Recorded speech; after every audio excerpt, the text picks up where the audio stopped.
Je conclus ce sujet en disant que certains ont fait du fichier électoral d'élections Cameroun un sujet de guerre civile. Guerre civile. Oui. Et d'insurrection. Vous savez que depuis un certain temps, une certaine partie de l'opposition non républicaine travaille à taper sur Elections Cameroun. C'est-à-dire des gens qui ne viennent jamais aux élections, on organise des élections, ils les boycottent, mais qui vous disent en 2025 que ça passe ou ça casse. Et se fondent sur les manquements ou alors les manqués d'Elections Cameroun pour susciter cette insurrection. C'est-à-dire que pendant que nous nous préparons, les populations, le peuple souverain à aller vers Elections Cameroun pour s'inscrire, et ils préparent le peuple à descendre dans la rue pour faire l'insurrection, parce que c'est leur seule chance d'arriver au pouvoir. Donc, je voudrais dire aux responsables d'Elections Cameroun tous mes encouragements. Et que malgré l'adversité, ils ont les moyens de répondre à cette adversité. Je voudrais également dire à tous ceux qui nous regardent que l'État appuie toutes les dispositions, aussi bien financières que matérielles et humaines, pour que Elections Cameroun remplisse sa mission. Et nous savons très bien qu'un des éléments stratégiques de cette opposition non républicaine, c'est de taper sur ces institutions pour les décrédibiliser, pour les dénigrer, pour les disqualifier, en disant, vous voyez, ils n'ont pas pu sortir une liste, ils n'ont pas pu inscrire tel, ils n'ont pas pu faire ceci. Alors, le peuple doit prendre ses responsabilités. Donc, c'est... Bonjour les enfants, c'est papa. Mon mur est un asile psychiatrique à ciel ouvert et ma salle d'attente est toujours bondée. Bienvenue à la clinique les enfants. Vous voyez qu'il fait exprès d'être bête. Il fait exprès parce qu'ils sont passés dans la gouvernance par le déni. Il essaye de faire croire au peuple camerounais que ce sont les partis d'opposition qui exigent la liste électorale nationale, mais que le peuple, lui, ne l'exige pas. Est-ce que vous captez comment c'est qu'on dit enlever le peuple de l'équation?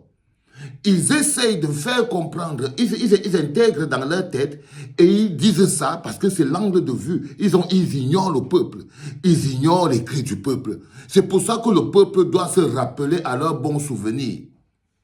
Parce que comme je vous le disais toujours, ce n'est pas les partis politiques qui exigent la liste électorale nationale. Ce n'est pas pour eux, ce n'est pas la vie des partis politiques qui se joue en 2025. C'est la vie du peuple. C'est la vie du peuple camerounais, c'est la vie de tout notre pays. Donc quand il dit que les partis politiques disent que l'opposition dit que ça passe ou ça casse, déjà il a très peur de prononcer le MRC parce que c'est un lâche. Il a peur, il a peur de prononcer le MRC. Il traite les autres partis politiques de partis politiques républicains. Qu'est-ce qui lui donne la légitimité de juger d'un parti politique d'opposition qu'il est républicain ou pas? Non. C'est parce que comme ils se sont confondus à l'État, ce qu'Aristide Monod appelait au deuxième podcast, le parti-État. L'état du parti, c'est-à-dire un État qui a créé son propre parti, et du coup il est surpris qu'il doit suivre les règles. Et là, ils oublient qu'ils préfèrent ne pas accepter que c'est le peuple qui exige la liste électorale nationale. C'est le peuple qui dit qu'en 2025, ça passe ou ça casse. C'est le peuple camerounais qui dit en 2025 que ça passe ou ça casse. C'est pour ça que j'espère que vous partagez cette capsule très bien pour qu'ils comprennent exactement de quoi on parle. Parce que vouloir réduire ça à une petite lutte des opposants, c'est réduire le peuple à la misère. Vouloir réduire ça à une petite lutte de conquête de pouvoir, nous menons une lutte de libération. Le peuple veut se libérer d'un système qui l'oppresse depuis plus de 43 ans. Ce n'est pas une histoire de conquête de pouvoir, non. C'est la lutte de la libération. C'est-à-dire qu'on se bat contre des gens qui ne respectent pas la loi, qui utilisent la force de la loi. On va imposer à la force du nombre.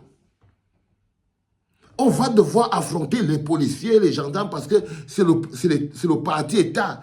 Ils vont utiliser ces gens, alors que ces mêmes policiers, ces mêmes gendarmes font partie du peuple et ils souffrent comme le peuple. Ils mènent des luttes partout, ils meurent, ils tuent leurs frères, ils montent, ça ne les dérange pas. Ça ne les dérange pas. Mais c'est contre eux qu'on va devoir se battre aussi. C'est contre eux qu'on va aussi devoir se battre contre le parti-État, qui utilise les ressources et les moyens de l'État. Et c'est nous, le peuple, qui exigeons la liste électorale nationale. Et comme on ne peut pas permettre aux Camerounais, par exemple, qui sont au Cameroun, de marcher et qui ne sont pas encore prêts, parce que logiquement, il faut que vous soyez prêts à mener cette lutte, de marcher pour la liste électorale, les Camerounais de la diaspora donnent rendez-vous le 17 mai à Paris. Ce 17 mai à Paris, on va marcher même pour les Camerounais du Cameroun. En plein Paris, le 17 mai, marche pour réclamer l'exigence, l'affichage de la liste électorale nationale.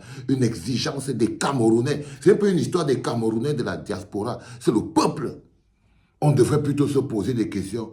Comment arrivons-nous à être un tel pays que nous ne pouvons pas pleurer chez nous? Nous ne pouvons pas manifester chez nous. Même pour pleurer et manifester, on est obligé de sortir pour aller dehors. Même pour pleurer et manifester notre mal-être, on est obligé de sortir, aller pleurer dans la cour des autres.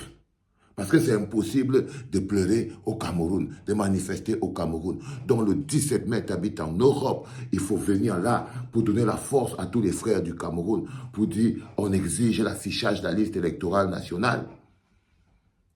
Mais le monsieur, il n'interroge en aucun cas Elekam. Il ne pose à aucun moment, il ne comprend pas pourquoi Elekam ne respecte pas la loi électorale. Non, il dit qu'Elekam a tout son soutien dans le refus de l'affichage de la liste électorale nationale. Elekam a tout son soutien dans le tripatouillage du fichier électoral. Il ne parle pas en une seule fois.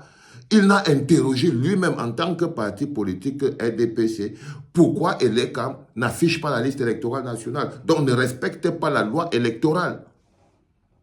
Ne respecte pas, mais parce que lui, il sait. Il sait que c'est le nœud. Et le non-affichage de cette liste électorale nationale, c'est le déclenchement de la bagarre ultime. Dès cet instant où cette liste électorale nationale n'est pas affichée, c'est pour ça que je vous dis, préparons-nous à nous battre. Parce qu'ils ne vont pas l'afficher, ils ne peuvent pas assumer l'affiche de la liste électorale nationale. Ils ne peuvent pas l'assumer. C'est le piège. Et on a dit, Maurice Kamto a dit dans une phrase en disant, lorsque vous voyez un citoyen conscient interpeller la loi, c'est pour vous démontrer à vous que nous sommes dans un État qui ne respecte pas la loi.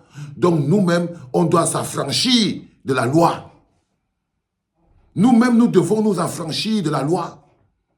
Parce que c'est l'État qui nous dirige, qui est censé faire respecter nos lois, ne respecte pas la loi et nous oppresse. Viole les lois pour nous oppresser, alors nous ne pouvons pas respecter ces lois pour nous défendre. Parce que là, maintenant, c'est de l'autodéfense. C'est de l'autodéfense. C'est rien d'autre que ça, les enfants. Sinon, on sera toujours dans ce pays où un riche peut vous écraser et il se barre. Une star peut vous brûler et il se casse. Vous êtes là-bas au Cameroun, non? Les ministres, les DG, ils arrachent vos terrains, non? On fait quoi? On ne fait rien. Tu entends qu'un fonctionnaire est arrivé ici, il a arraché le terrain là. Tu entends qu'un fonctionnaire est arrivé ici, il a arraché la maison de quelqu'un. On arrache même vos femmes. Il suffit qu'ils aient l'argent, vous fermez vos gueules. On arrache vos enfants.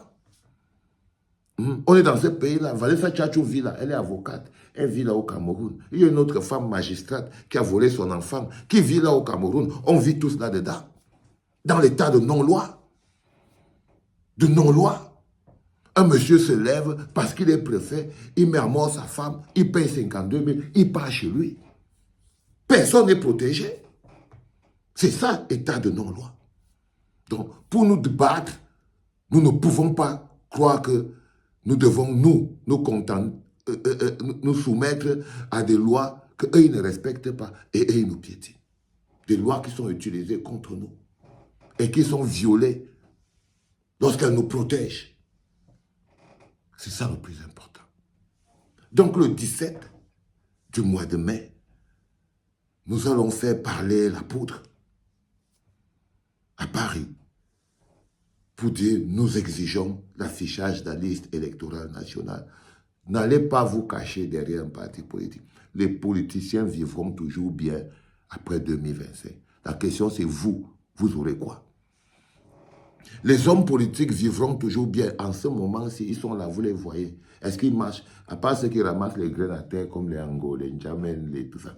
Mais les vrais hommes politiques et tout, vous les voyez bien qu'ils ne souffrent pas. Après 2025, ils seront toujours en train de vivre. Mais vous, vous serez dans quel état? C'est la question que vous devez vous poser. C'était papa.